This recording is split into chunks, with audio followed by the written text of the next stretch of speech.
please. Mike makes a point about the past and kind of what she's been straddled with. Vice President Harris, right or wrong, is straddled with the following. Right now, the cost of housing is up 15%. Rent is up 15%.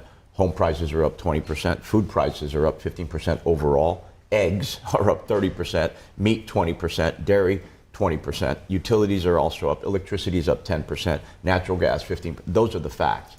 And so when you have the average American family having to deal with those facts, it's hard to separate Vice President Harris from that.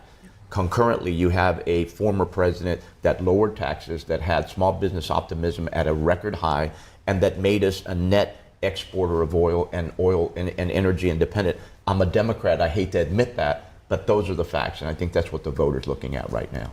We did a proprietary polling of our own business owners, 2,600 of our own business owners, and it was kind of interesting. About 56% of them identified with Vice President Harris. They got her much more than they did former President Trump. They couldn't identify with former President Trump. But when they look at the track record of what Trump did in terms of tax cuts, deregulation, and things of that nature versus what they're dealing with right now, the cost of energy is up, the cost of interest rates are up. We're still struggling with supply chain issues. Those are the realities that they're struggling with now. So despite the fact that they identify with Vice President Harris, about 60% of them still said that they would vote for Donald Trump because of the economic constraints and the challenges that they're facing. So it's a strange anomaly right now. It's like their heart is with Harris, but their brain is saying, I've got to take care of the business. I've got to pay the taxes. I've got to grow my enterprise. And it's a very challenging time for the American small business community.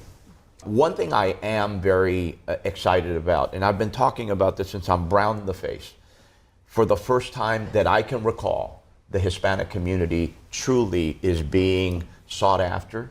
Both campaigns are engaging and working for the Hispanic vote, and it makes all the sense in the world. I mean, if you look over the last decade, Hispanics alone represented more than 53% of the overall population growth of this nation. You remove Hispanics, and we begin to lose population, and that's the end of any nation. Right now, Hispanics are starting new ventures at a rate of 3 to 1 when compared to the general market, and every 30 seconds, a Latino turns 18 and becomes an eligible voter. And in the next decade, according to the Department of Labor, Hispanics will make up about 78% of the net new entrants into the American workforce. This is a prime target for both campaigns, and I'm delighted, frankly, that both of them appear to be working hard and really engaging with the Latino community. That, for me, is a great turning point for our nation. Yeah. First, the good part of this, she talked about the light of the America's promise. She talked about a peaceful transition, a little bit of a barb, but at least she went out of her way to mention a peaceful transition. She talked about the light of truth and optimism and service. And to her credit, unlike Donald Trump, she stuck to the script. She went 11 minutes and she stopped at 11 minutes. So credit where credit is due. With all of that said, the glaring issue, in fact, to me is, the Harris campaign raised over $1 billion. They outraised their opponents by over $500 million. And they had the endorsements of Lady Gaga, of Julia Roberts, of George Clooney, of LeBron James, of Taylor Swift, of Oprah Winfrey, of Barack Obama, Michelle Obama, and the list goes on. And you still lost. And you lost decidedly. Something was missing. They wanted a vibe. They wanted identity politics. And Trump was speaking something totally different. And I have to admit, as a Democrat, Trump hit the mark, and she missed it. If you think about it, 48 of the 50 states shifted to the right. I've never heard of that before. This is a phenomenal, and I think we're going to be unearthing little factoids like that in the next week or so. But to me, just to think about the fact that 48 of our 50 states shifted to the Republican Party, that's huge. And places like Michigan, Pennsylvania, I think people just assumed that was going to go in one direction, and they didn't. Your state of Texas, what do you make of that race? You know, there's a couple of things about Ted, and I have to admit, as a Democrat, I was openly for Ted Cruz. I went on the bus with Ted Cruz. I'm 1,000% behind Ted Cruz. Why? Because he has been amazing for the American small business community. And he has been that way for over a dozen years, literally collaborating with me over time.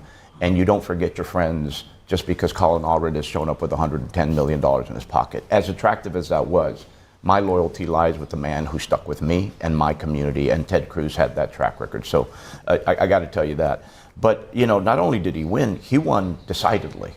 And I come back always to this thing that we discussed off camera, Steve. The polls rarely look at rural communities. Mm-hmm. And if you consider Texas, it's 90% rural.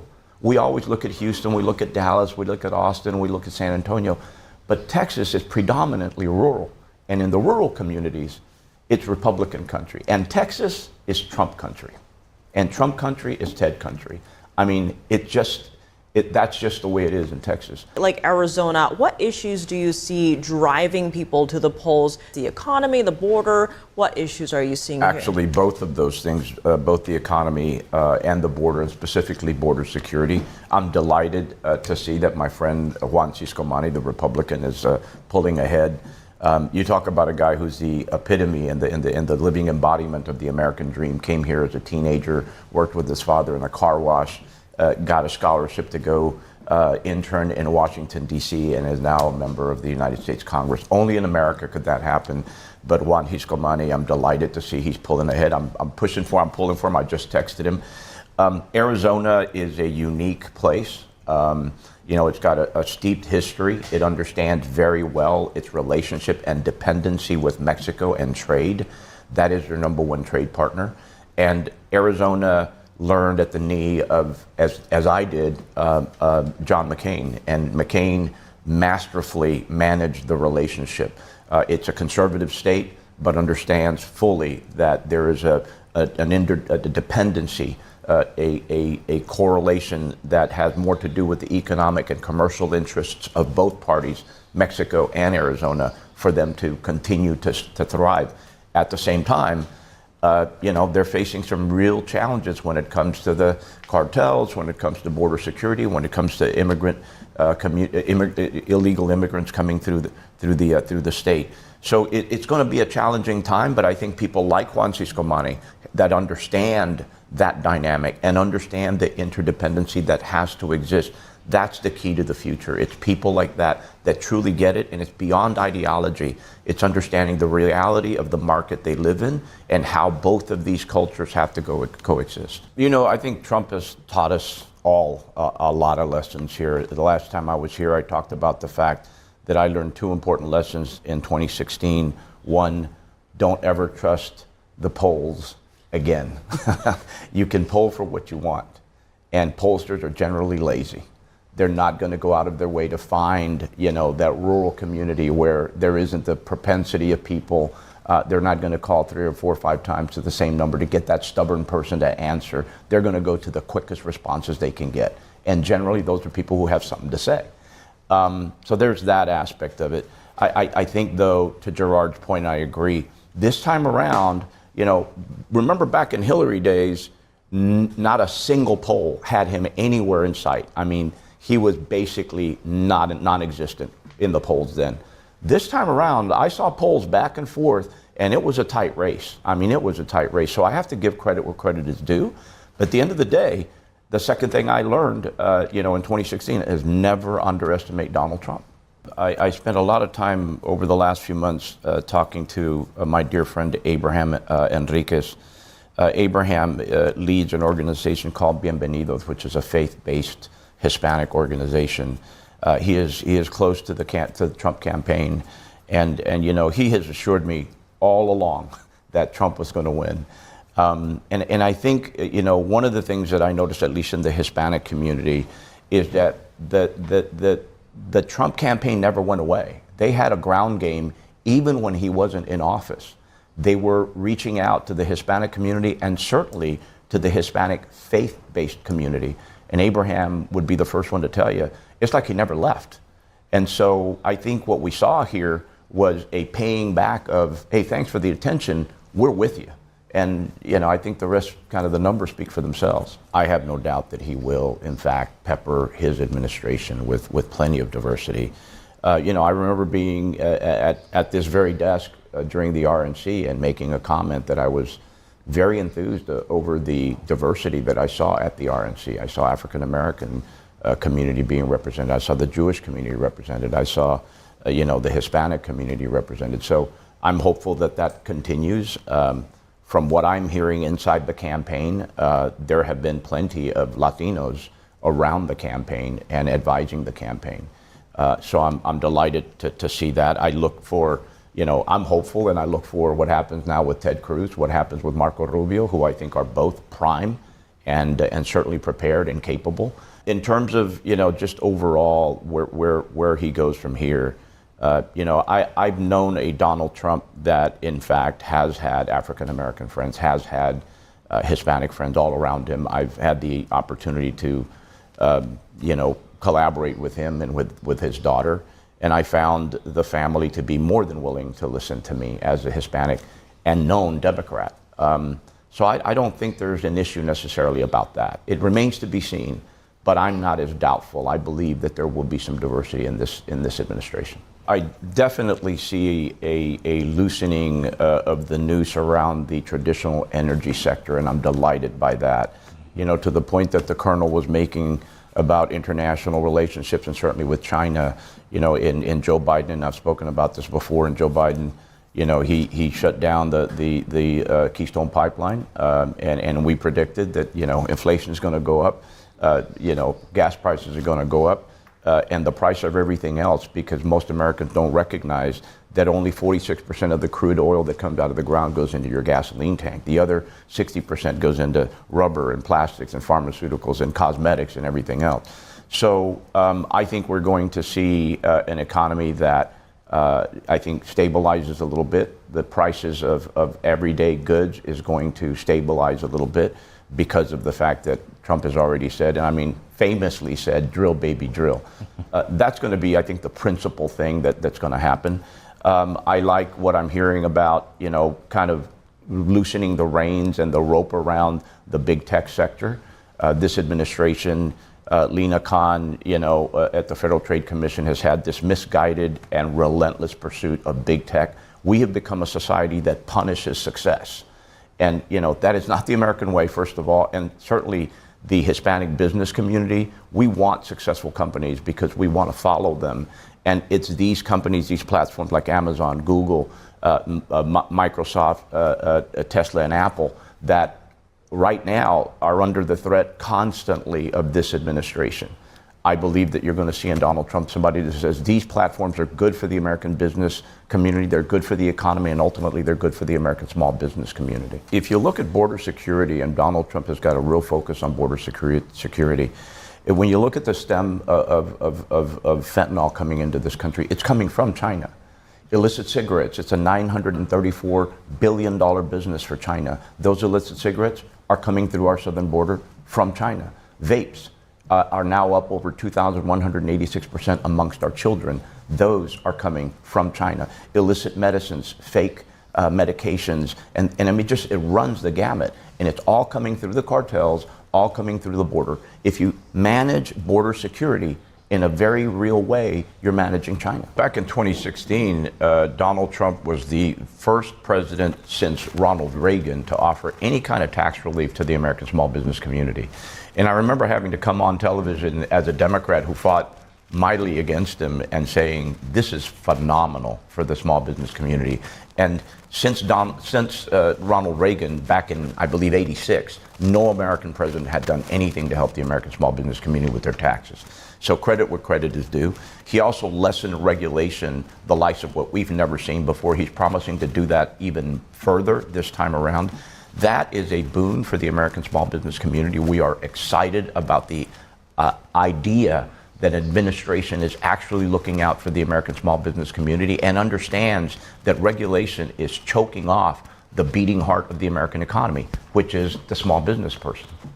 When you talk about mass deportations, there's campaign rhetoric and then there's the reality of the presidency. A mass deportation is a euphemism for saying, I'm going to kill agriculture, I'm going to kill construction, I'm going to kill hospitality, I'm going to kill manufacturing, because if you look at where those critical American sectors get their labor force from, they're all immigrants. Agriculture, 70% immigrants. Hospitality, 50% immigrant. Manufacturing, 25% immigrant. Construction, 25% immigrant. If you mass deport those people, who's going to do the jobs in these cornerstone industries? Donald Trump knows very well that that's the case. So I think there's campaign rhetoric, and then there's the reality of how he will actually govern the United States. If you look at Donald Trump's trajectory with the Hispanic community, in 2016, he got nearly 30% of it. 2020, 35% of it. Last night, some 45% of it. He won states like Florida and Texas decidedly. Texas isn't going anywhere but red. It's maroon now. I also, I was disappointed watching some of the news programs today. There were some comments made about Hispanic men being, chauvinist and misogynistic. And nothing could be further from the truth. If Hispanic men were in fact machismo and misogynistic, how do you explain places like Brazil and Argentina and Nicaragua and Honduras and Costa Rica and Chile and Mexico, where long ago and historically we've voted women into the position of power, into the supreme leader of those nations? That is a myth.